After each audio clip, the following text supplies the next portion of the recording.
अगर आप एक किसी भी कंपनी के एक एलपीएस संचालक हैं या फिर आप किसी भी बैंक के थ्रू एक सीएसपी है, तो अब तक आप एनपीसीआई के रूल्स एंड रेगुलेशन से काफी परेशान हो चुके होंगे। आज की इस वीडियो में हम बात करने वाले हैं कि डे बाय डे जिस रूल्स एंड रेगुलेशंस का आपको सामना करना पड़ता है, आपके काम में काफी सारी बाधाएं आ रही हैं, बहुत सारी रुकावट आ रही है। ऐसा सभी एलपीएस संचालक को लगता है और सभी सीएसपी को लगता है कि अब उनके लिए काम करना काफी मुश्किल हो चुका है। तो आज की इस वीडियो में हम बात करने वाले हैं कि जो बाधाएं आपके काम में लगा रहा है और डे बाय डे कुछ ना कुछ नए रूल्स आपकी जिंदगी में आ जा रहे हैं एनपीसीआई की तरफ से। तो हम बात करने वाले हैं एग्जैक्टली कि एनपीसीआई क्या है। दोस्तों, मेरा नाम है बिलाल खान और आप देख रहे हैं स्मार्ट शॉप। आपने अब तक कई बार ये सुना होगा कि एनपीसीआई ने ये नियम लगा दिया, एनपीसीआई के थ्रू अब आपको ऐसा काम करना पड़ेगा। आप एक एलपीएस संचालक हैं, सीएसपी हैं, तो आपको रजिस्टर मेंटेन करना है, कस्टमर का करेक्ट मोबाइल नंबर एंटर करके आपको आधार कार्ड के थ्रू पेमेंट को विड्रॉल करना है, एटीएम कार्ड के थ्रू पेमेंट को विड्रॉल करना है। बहुत सारे नियम कानून अब आप सीख चुके होंगे, जान चुके हैं काफी सारी वीडियोस के माध्यम से।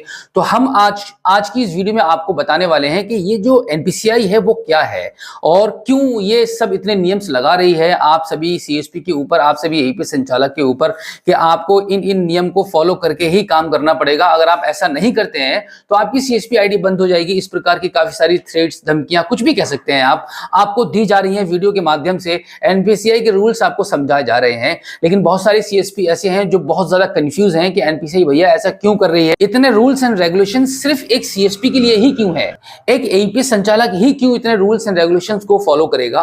तो आज की इस वीडियो में मैं आपको बताने वाला हूं कि ये एनपीसीआई क्या है और क्यों आपको इसको फॉलो करना है। एनपीसीआई का फुल फॉर्म होता है national payment corporation of India, यानी कि अगर हम इसका हिंदी में अनुवाद करें तो इसका मतलब होता है भारतीय राष्ट्रीय भुगतान निगम। National payment corporation of India यानी कि एनपीसीआई भारत की एक नॉन प्रॉफिटेबल ऑर्गेनाइजेशन है। इस ऑर्गेनाइजेशन को आरबीआई और इंडियन बैंक्स एसोसिएशन के द्वारा 2008 में बना गया था। इसी के साथ मैं आपको बता दूं कि एनपीसीआई का हेडक्वार्टर मुंबई में है और ये national payment corporation of India, ये जो संस्था है वो आरबीआई के अंडर में काम करती है। भारत में जितने भी डिजिटल एंड ऑनलाइन पेमेंट होते हैं उन सभी को सिर्फ एनपीसीआई ही कंट्रोल करता है और एनपीसीआई जो काम करता है वो सिर्फ रिजर्व बैंक ऑफ इंडिया की गाइडलाइन के अनुसार ही काम करता है। अपनी ये भी कोई भी मनमानी नहीं कर सकता, यानी कि एनपीसीआई के द्वारा जितने भी रूल्स एंड रेगुलेशंस सभी एलपीएस संचालकों पर, सीएसपी पर लगाए गए हैं वो एनपीसीआई की मर्जी से नहीं है। एनपीसीआई सिर्फ आरबीआई की गाइडलाइन को फॉलो करता है। आरबीआई की तरफ से यानी कि रिजर्व बैंक ऑफ इंडिया की तरफ से एनपीसीआई को जितने भी इंस्ट्रक्शंस मिलते हैं, जितने भी रूल्स मिलते हैं, नियम मिलते हैं, कानून मिलते हैं आप सभी पर लगाने के लिए, यानी कि जितनी भी डिजिटल पेमेंट होती है उन सभी डिजिटल पेमेंट्स को कंट्रोल करने के लिए जितने भी रूल्स एंड रेगुलेशंस आप देख रहे हैं, आ रहे हैं, वो सभी के सभी आरबीआई की तरफ से हैं। आरबीआई ऑर्डर करता है एनपीसीआई को, एनपीसीआई लागू करता है आप सभी पर। तो यही काम है एनपीसीआई का मेन। जिस तरीके से आप देख पा रहे हैं, एनपीसीआई का जो मेन मोटिव है वो ये है कि भारत में जितने भी ऑनलाइन ट्रांजैक्शंस होते हैं वो सभी सिक्योर तरीके से हो पाए और सही टाइम पर हो पाए। और इसी के साथ एक जानकारी मैं आपको यह भी दे दूं कि जितने भी ऑनलाइन पेमेंट्स एप्लीकेशंस हैं, जैसे कि फोन पे, गूगल पे, पेटीएम, इस प्रकार के जितने भी एप्लीकेशंस हैं, ये सभी एप्लीकेशन एनपीसीआई के द्वारा अप्रूव्ड है और इन सभी एप्लीकेशन पर एनपीसीआई अपनी पूरी नजर रखता है। जितने भी पेमेंट पोर्टल, पेमेंट एप्लीकेशन या जितने भी एलपीएस आईडीज या जितने भी सीएसपी है उन सभी पर एनपीसीआई पूरी नजर रखता है। अगर आप कभी भी किसी के साथ भी कोई भी फ्रॉड करते हैं, एनपीसीआई आप पर नजर रखे हुए है, आपको कोई भी गलत काम नहीं करने देगा। यानी कि आप जाने अनजाने में कभी कोई गलत काम कर भी देते हैं तो अब से आप उसका खमियाजा जरूर भुगतेंगे, उसका चार्ज आपको जरूर लगेगा, उसकी सजा आपको 100% मिलेगी।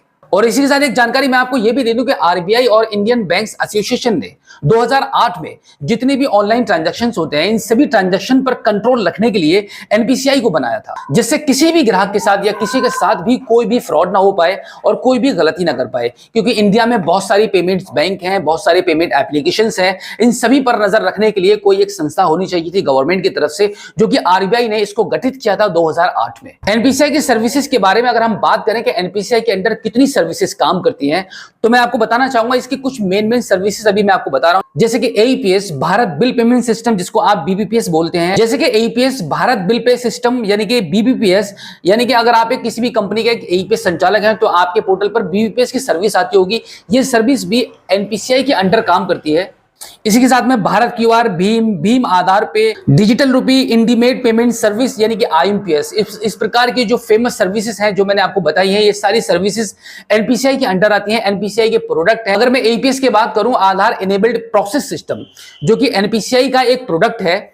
एनपीसीआई ने इस सर्विस को कब लॉन्च किया था? एपीएस की सर्विस एनपीसीआई की तरफ से अनाउंस हुई थी जुलाई 2019 में, यानी कि जुलाई 2019 में इस सर्विस को लाइव कर दिया गया था। अब कस्टमर 2019 से आधार कार्ड के माध्यम से, यानी कि आधार कार्ड की जो सर्विस है वो एक माइक्रो एटीएम सर्विस होती है, तो माइक्रो एटीएम सर्विस के माध्यम से कस्टमर, ग्राहक, किसी भी बैंक का ग्राहक आधार कार्ड के थ्रू बैलेंस को विड्रॉल कर सकता है। यानी कि उसका बैंक में आधार कार्ड लिंक होना चाहिए, एनपीसीआई के थ्रू लिंक होना चाहिए। उसके बाद ग्राहक आधार कार्ड के माध्यम से भी किसी भी सीएसपी पोर्टल पर जाकर या किसी भी एईपीएस संचालक की शॉप पर जाकर आधार कार्ड के थ्रू पेमेंट को विड्रॉल कर सकता है, जो कि आप एक लंबे समय से ये काम कर रहे हैं। तो ये जो एईपीएस का जो प्रोडक्ट है, एईपीएस की जो सर्विस है जो आप यूज कर रहे हैं, ये भी एक एनपीसीआई का एक प्रोडक्ट है। तो इस वजह से एनपीसीआई इस पर भी नजर रखे हुए है। आप जितना भी काम करते हैं, जैसा भी काम कर रहे हैं, या पास्ट में आपने अब तक जितनी भी गलतियां की हैं, या कुछ ऐसे गलत सीएसपी या कुछ गलत एईपीएस संचालक जिन्होंने बहुत सारी गलतियां की हैं, उन गलतियों का खमियाजा आप सभी अच्छे सीएसपी भाइयों को, आप सभी अच्छे एईपीएस भाइयों को भुगतना पड़ रहा है। आप सभी को आज की डेट में जितने भी रूल्स एंड रेगुलेशंस एनपीसीआई की तरफ से लाए जा रहे हैं, आपको फॉलो करना पड़ रहा है, क्योंकि जितने भी लोग गलत काम कर चुके थे वो ठप होकर अपने घर पे बैठे हुए हैं और उन्होंने अब ये इस धंधे को फ्रॉड करने के बाद बंद कर दिया है। लेकिन आज की डेट में आप ये काम कर रहे हैं, तो आपको उस सभी रूल्स एंड रेगुलेशंस को फॉलो करना पड़ेगा। अब आपको समझ जाना होगा कि एनपीसीआई एईपीएस पर इतना फोकस क्यों कर रहा है, एईपीएस के धंधे पर इतना फोकस क्यों कर रहा है, क्योंकि एनपीसीआई का एईपीएस एक प्रोडक्ट है। इतने प्रोडक्ट मैंने आपको गिनाए थे अभी, उनमें से एक एईपीएस जो आधार इनेबल्ड प्रोसेस सिस्टम है, वो एनपीसीआई की उपज है। एनपीसीआई ने इसको बनाया था 2019 में। तो आप ये ना समझे कि एनपीसीआई सिर्फ इस पर ही क्यों नजर रखे हुए है। आने वाले टाइम में और भी रूल्स एंड रेगुलेशंस आपको फॉलो करने पड़ेंगे, और जैसे जैसे फ्रॉड होंगे, जैसे जैसे फ्रॉड बढ़ रहे हैं, उस प्रकार से एनपीसीआई इस पर कंट्रोल करने पे लगा हुआ है। और धीरे धीरे आपके अंदर भी एक समझ डेवलप हो रही है कि आपको ग्राहक के साथ किस तरीके से काम करना चाहिए, कैसे आपको ग्राहक के साथ व्यवहार करना चाहिए। और आखिर में एक मोस्ट इंपोर्टेंट पॉइंट मैं आपको बता देता हूं कि एनपीसीआई गवर्नमेंट की जो नॉन प्रॉफिटेबल संस्था है, इसके मालिक कौन है, इसके एमडी सीईओ कौन है, वो मैं आपको बता दूं। आप यहां पर इनकी तस्वीर देख सकते हैं, बिस्वा मोहन महापात्रा जी, इनका नाम है बिस्वा मोहन महापात्रा जी। ये एनपीसीआई के मालिक हैं, यानी कि एमडी हैं, और इस ऑर्गेनाइजेशन में लगभग 1000 से ज्यादा एम्प्लॉय वर्क करते हैं। आप अंदाजा लगा सकते हैं कि 1000 से ज्यादा एम्प्लॉय वर्क करते हैं, और इनका जो ऑफिस है वो मुंबई में है। मुंबई से सारा कंट्रोल होता है, इनका जो हेडक्वार्टर है वो मुंबई में है। वहां से ऑल ओवर इंडिया एनपीसीआई सभी डिजिटल पेमेंट्स को कंट्रोल करता है। यानी कि एनपीसीआई के जितने भी प्रोडक्ट हैं, उन सभी प्रोडक्ट्स पर कमांड रखे हुए हैं,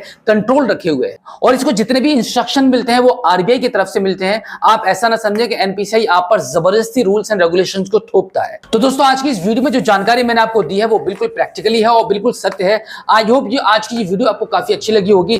तो दोस्तों, हमारी इस वीडियो को अपने दोस्तों में शेयर करना बिल्कुल भी मत भूलिएगा। अगर आप पहली बार हमारे स्मार्ट शॉप यूट्यूब चैनल पर आए हैं तो प्लीज हमारे इस चैनल को सब्सक्राइब जरूर कीजिएगा और बेल आइकन भी प्रेस कीजिएगा। तो चलिए दोस्तों, मिलते हैं आपसे किसी और एक अगली वीडियो में, एक नई जानकारी के साथ, एक नई अपडेट के साथ और एक नए जोश के साथ। तब तक के लिए जय हिंद।